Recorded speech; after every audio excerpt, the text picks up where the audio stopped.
Mixed by Sundar Babu. पागल नहीं अब हो बहुत तोरा प्यार में। 300 में मिला है बाजार में। उमर ह 16 साल धरैनी प्यार के बोखार आगे चलो 76 वाला छौड़ी गे चार सुनी गे।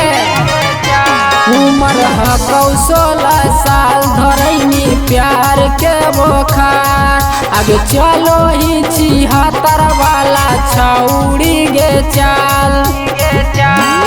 आगे जब से मना भटकलो हम नहीं रहबो इंतजार में। जब से मना भटकलो हम नहीं रहबो इंतजार में। आगे पागल नहीं अब होबो तोरा प्यार में। आगे 300 में मिलो है बाजार में। आगे पागल नहीं अब होबो तोरा प्यार में।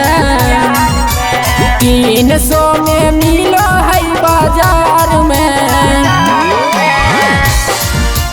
300 में मिला है बाजार में। बाजार में।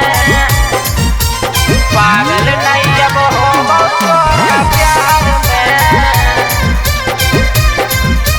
300 में मिला है बाजार में। एतना जे छल कैनी उतर गेलौ मान गे। कब नहीं भरोसा होतौ तोरा पोसा नाम गे। तोरा पोसा हे गे एतना जे छल कैनी उतर गेलौ मान गे। कब नहीं भरोसा होतौ तोरा पोसा नाम गे। आगे यही से हमें जाए लगलियो छौड़ी रोज बाजार में। यही से हमें जाए लगलियो छौड़ी रोज बाजार में।